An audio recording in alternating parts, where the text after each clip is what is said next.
Okay, Dr. Darden's going to finish up. She has two very tightly related sessions. One is going to be on scholarship for career advancement. This will really focus on things you as a clinician educator can do to meet criteria for academic promotion. And the last is one specific activity, performing educational research. Okay, thank you again, Dr. Tracy. These are always fun talks to give. So this is like the fast 30,000-mile overview of a lot of information. So again, there are going to be resources that you can look at. You can always email me if you have questions. I still have no financial discussions. We're going to talk about, again, a systematic approach to how to approach scholarly work, and we're going to look at the 6 elements published by Glassick. And then we'll maybe have a little time for you to think about how you can apply this to your work.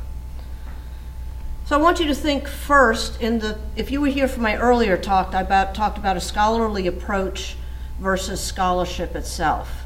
And remember, a scholarly approach is building on the work that's out there and applying that work to what you do. So I call it evidence-based teaching.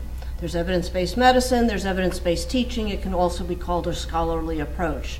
Scholarship is when you go the next step and you've created an evidence-based teaching practice, and now you're going to collect evidence for its effectiveness, and you're going to publish it. You're going to share it with your colleagues. So then they can then use that in their practice, right? So it's the same cycle as you know in general research. It's just around the area of education. So if we think about a scholarly approach to teaching, you need to stay up to date in the content, so you have to have clear objectives. You typically will use adult learning methods. All of your trainees are adults, whether they act like it or not. Theoretically, they're adults. Typically, you're using evidence-based teaching models. You may reflect on your work by watching videos of what you're doing, just going back over things, sitting down with colleagues, looking at your evaluations. You may modify your work based on your reflections and what feedback that you've gotten. And then you may publish these works if you're going to the level of scholarship and teaching. So if you look at this and you're thinking in a way, first we were just thinking about our educational activities, but if you now try to think about put on your scholarship hat, the first 3 steps of this really would be the introduction and methods of a paper, wouldn't it? So that approach, if you take this kind of a systematic approach to education, you're setting yourself up to have scholarly products if you follow through with it. Part of that is the strong evidence-based way that you approach the work. When you think about reflecting the work, modify the work that you're doing, you're now thinking about the results and the discussion of your work. So again, you're using a systematic approach to create your educational materials, but in the process of you doing that, you've also created the foundation to produce a scholarly product. So let's go back to the beginning. Scholarly work involves the literature. How many people read education literature on a daily basis? Kind of what I thought. Okay, so if you want to get into this field, you need to have some familiarity with the literature, and I'll show you a couple of tricks to do that. But you may be moving in a very different direction, and it will take time to build that. This is where collaborating with people is extremely useful. You find someone who knows the literature. You get involved in a project that's really kind of formed and everything, and you come in another stage of it as someone who's helping to analyze the data or collect the data, or maybe it's your classes that you're using, so that they help inform the literature side of it while you slowly get up to speed. This is not a one-man show. No, none of the work you do in medicine is a one-man show. Do not think that your educational scholarship is also a one-man or woman show. The definition of research, systematic. Here we go with that systematic word. I really like that systematic. It means I have a logical set of steps. Do step A, do step B, do step C. It helps me focus. So I have a systematic approach to a systematic scholarly approach to solving problems. Scholarly means that you're in the literature, and we'll talk more about what scholarly means. But that last part is you're solving problems. How many of you have problems in any aspect of your educational work? Right? Most of you do say, oh, I don't understand why they're not getting it. I wonder why they're not getting it. I spend so much time doing this, and yet their scores don't change. Right? So we're having problems with the ITE. So you start making changes to that, but that's a problem. So now as you make the changes, if you do that in an evidence-based format and you work on the literature with it, you are now starting a scholarly project. According to a publication done by Boyer in the early 1900s, there are actually 4 categories of scholarship. Scholarship of discovery is what we traditionally think of as research, and many people will say, oh, that educational stuff, it's not really research, which is why I really like the term scholarship, because if we use the term research to indicate original discovery, in education I don't know how much original discovery there really is. But there's also the scholarship of integration, so you may be connecting across disciplines, across the clinical world, the teaching world, perhaps the interprofessional education world, so you're integrating many areas to produce a solution to a problem. The scholarship of application, which is also highly applicable to the scholarship of teaching, because now you may be taking theory and applying theory to your teaching practice and seeing what's the outcome to that. You're not discovering anything brand spanking new, you are applying information together. And then there's the scholarship of teaching, where you actually measure learning and you look at teaching and learning. Obviously with anything of areas of research, there's gray, there's overlap, there's fuzziness. But what I want to import to you is that you don't have to be discovering something brand new in education. These are still important questions to be asking and answering. So I want you to turn to your neighbor and just talk briefly about what do you think makes something scholarly work? How would you define that? Okay, so what do you think? We haven't solved the problem, but what are some thoughts you have? How about the very back table in this row? One thing, what makes it? Okay, so we need measurements. We need data. How about this table? Do you have? Reproducibility. Okay, back table? Shared in some way or other. I think you were all part of that, so this group here? Right, so these two here.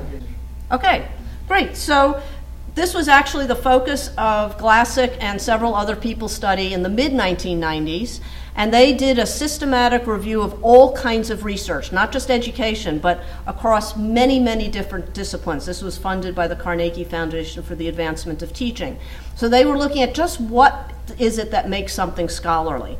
And there are 6 criteria that he came up with. This is a very skinny book, and I would highly recommend reading it. It's very useful information. Like many education books, the font's just a little bit bigger than medical texts, so you might not need your reading glasses to read it. But clear goals, right? So you got to know what you're doing, kind of like Dr. Geraci said about your career. What's the question you're asking? What is the purpose? Why? The objectives. Are these important questions? Adequate preparation. This generally means getting into the literature. Appropriate methods, which is what you acknowledged, significant results, effective presentation, this is where you share with your colleagues in some format or other, and reflective critique. And we're going to go through each of them, and he always said reflective critique seemed to be the most nebulous, and I argue it's actually the most present, and it should be present in absolutely every stage. So let's just go back for a second and look at the systematic approach to education that I talked about a moment ago, whether you're talking about teaching, mentoring, curriculum, assessment.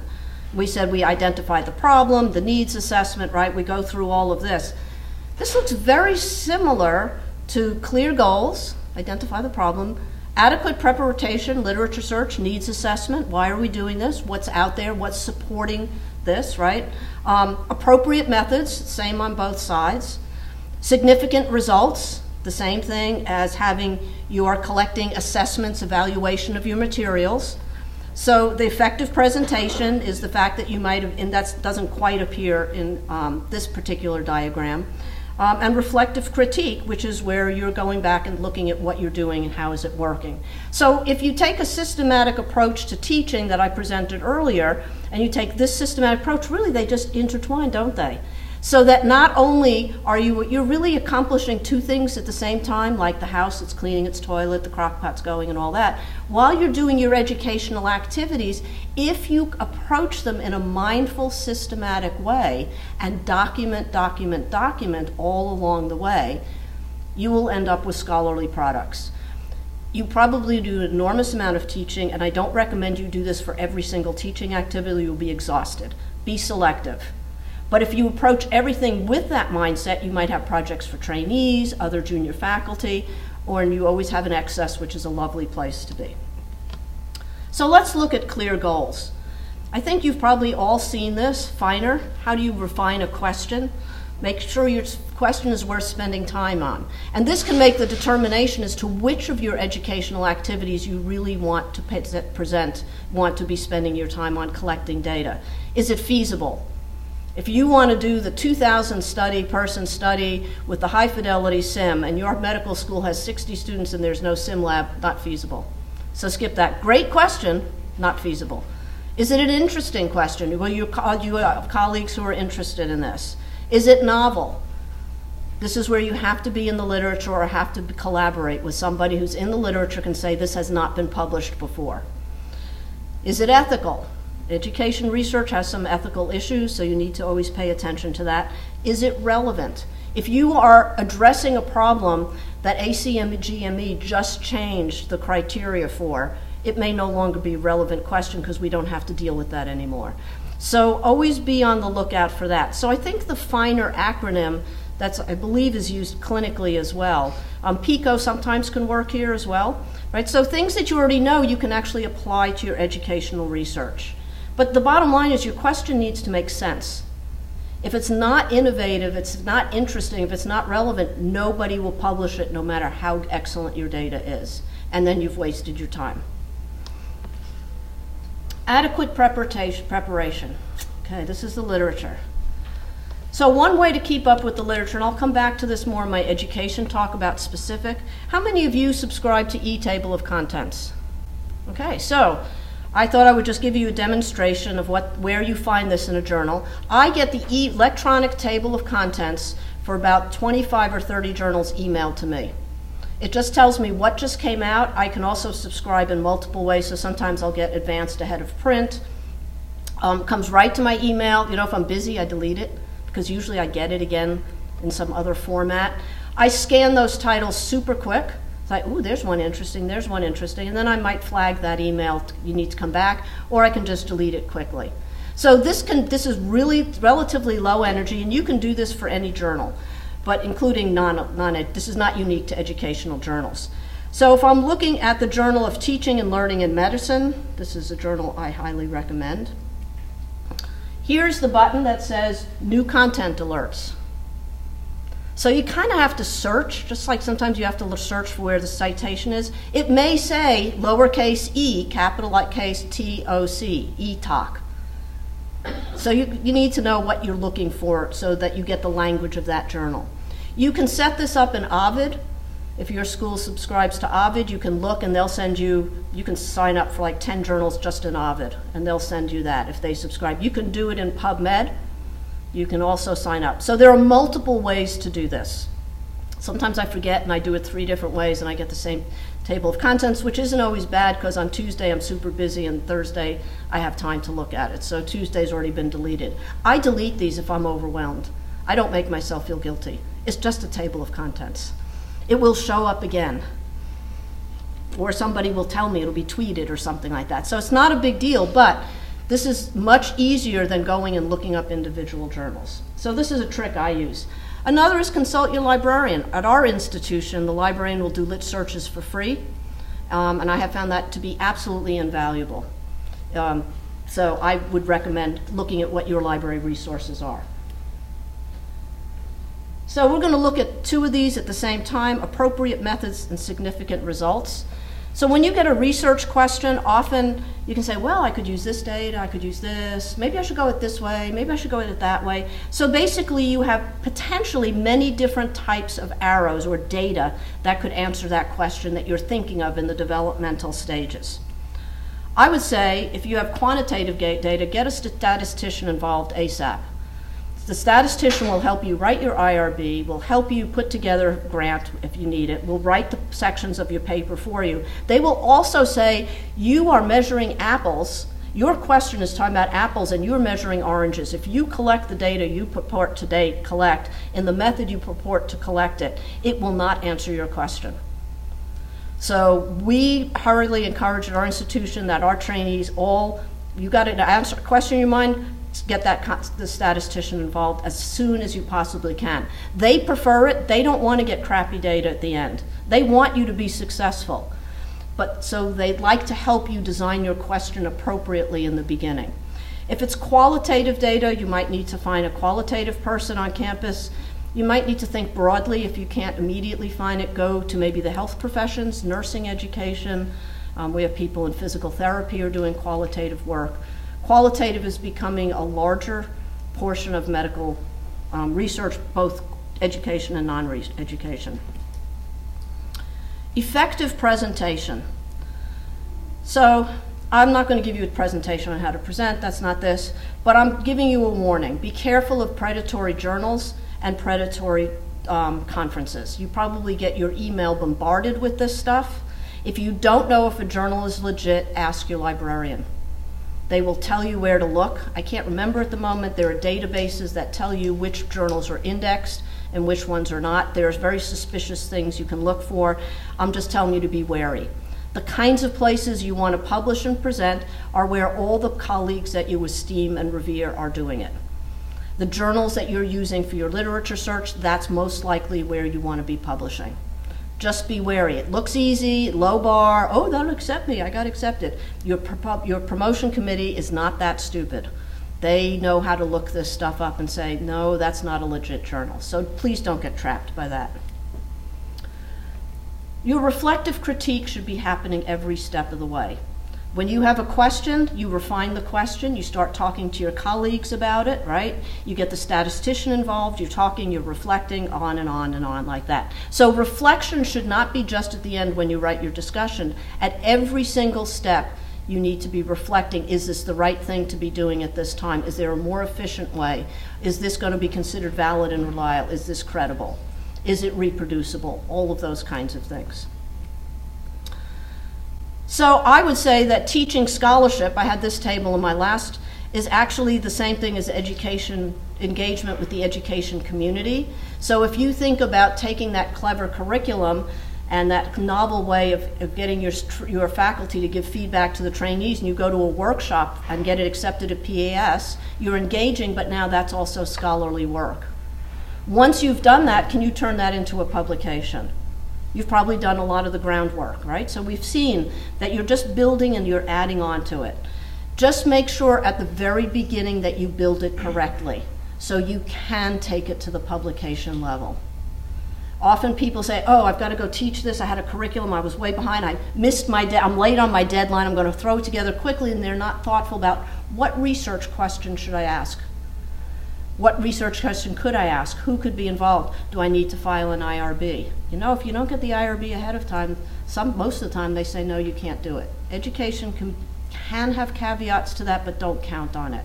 So if you're spending the time to put together quality education materials and you think you might want it to be scholarly work, think ahead and plan it to be not just an educational activity, but also to be a piece of scholarly work. So, for your think, pair, share, for the end of this, what I want you to do is take one area that you're working in. It could be teaching, it could be mentoring. Dr. Geraci talked about developing a mentoring program. They're published all the time. People are looking for effective ways to mentor. There are not enough mentors. You can publish those kinds of things. You need to be in the literature to realize. Curriculum, assessment, in any of these areas, talk to a neighbor about how you could turn this into scholarly work. What are you doing? Do you have clear goals? Can you just sort of get something down on paper, right? I want you to take something home with you. And it's often useful just talk to someone else, right? That often helps. Okay. Has anyone come up with something that they'd like to share with us? So the project I would see coming out of that is, what are the barriers? to effective mentoring with junior faculty and new trainees. I see it as a qualitative project.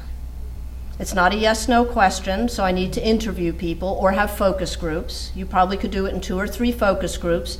A paper that could come out that talks about what are the barriers. Don't we need to know what doesn't work in education? And maybe you just suggest these are the barriers we found at 2 different institutions. They sound pretty darn similar, so we're going to guess that it's at your institution over there as well, unless you get a third person. Multi-institutional is always great. Could be turned into a workshop where you do the same similar exercise with people. You know, what facilitates, you could even be what facilitates and what are facilitators and barriers to mentoring. And then there's paper, and in it you can make suggestions for we're going to change our program, what point A or way B. And in it you actually describe, we have 2 institutions, 2 slightly different mentoring programs, but we still see the same facilitators and or barriers. So we think we need to focus on those more than what we were focusing on here. Okay, very good. Okay, so that was, you were at this maybe 5 minutes? Yes? That's the second project. Or you do the qualitative part of it, you publish it. Based on that, you create a survey that you send out to all of the neonatology residency programs, directors, and see what, I think you were neonatology, you're not. Okay, so you'd figure out who do you send this to, okay? And maybe see what is that, and then you say a national survey shows, and then you quote yourself, cite yourself from the previous paper. Okay, so now you're beginning to build. I mean, it's not that hard, is it?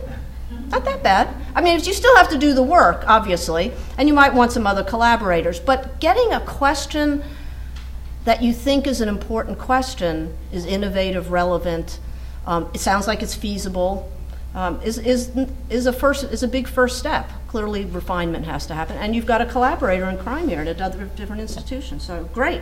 Hopefully, some of you others, you had some fruitful conversations, just practicing the process. How do I think like that? Right? That's a big thing. We're not used to thinking like that in the realm of education, but it could be in the realm of science that you do it. Is, you know, it could be QI, other areas, new areas of scholarship. So I just want to conclude here. Think broadly. Think about, when do you say, gosh, I wish there was a paper about this? I wish there were some examples that I could follow. Doesn't someone have a curriculum out there? Hasn't someone solved this problem in their clinic of flow time? How are other programs doing this, i.e. addressing this new accreditation criteria? Right? So if you have that question, do you think you're the only one? I doubt it. Right? Lots of other people have that same question. Maybe that's a research question. Systematic approach, very, very important. Align your educational activities with the scholarship. So whatever you're spending a lot of time doing, that's where you'd like your scholarly work to be. That's why a lab rat is in the lab, and that's where their publications come. If you're in an education realm, try to get your education there. If it's in the clinical realm, which could be clinical education, maybe you do case studies, QI, right? So try to make your time worth, count double or triple or quadruple if you can. Don't forget the IRB approval. Think ahead. Okay, so any questions on this?